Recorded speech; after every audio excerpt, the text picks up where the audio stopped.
శివగీత 25 పరమేశ్వరుడు శ్రీరాముడు మధ్య జరిగిన జ్ఞాన సంవాదము. గర్భోత్పత్యాది కథనము. నపుంసకునిలో మిశ్రమ గుణములుండును. ఓ రామా! తల్లి మనస్సు నుండే మనస్సు కలుగును. కనుక తల్లి కోరికలనే కోరుచుండును. అందుచేత మాతృగర్భాభివృద్ధికి మాతృ అభిలాషితములను, ఆకాంక్షలను తప్పకుండా నెరవేర్చవలయును. తల్లి ఆ సందర్భమున రెండు హృదయములు కలదగును. కావున ఆమెకు దోవృదిని యను పేరు వచ్చినది. గర్భిణీ యువతి యొక్క కోరికలను దీర్చినచో ఆ పుట్టబోవు పిండమునకు శక్తిలేమితనము, మందబుద్ధి మొదలగునవి కలుగబోవు సంతానములో పొడసూపును. ఇక 5వ మాసమున తెలియబడిన జ్ఞానము కలవాడు మాంస రక్తములు పుష్టి కలవాడును. 6వ మాసమున ఎముకలు, నరములు, గోళ్ళు, వెండ్రుకలు మొదలగునవి వాని యొక్క అభివృద్ధి జరుగును.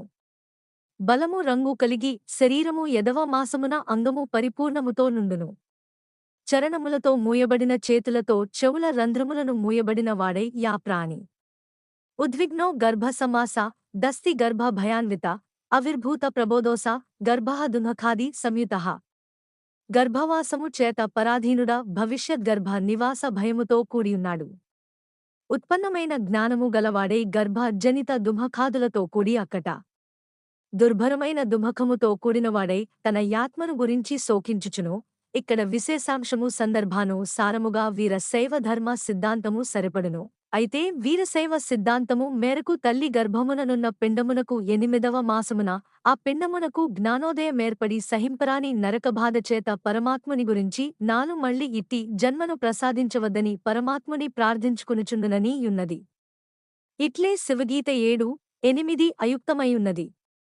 పలుసార్లు మర్మచ్ఛేద కులగు మరియు భరింపరానట్టియు పాపపూరిత దేహము లనుభవించబడెను.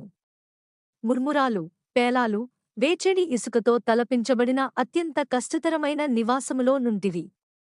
జఠరాగ్నిచేత బహుగా తపించబడిన పెట్టవాతాది శ్లేష్మ బిందువులు పెసీకోసమున నడిగియున్న నన్ను మిక్కిలి దహింపచేయుచున్నది.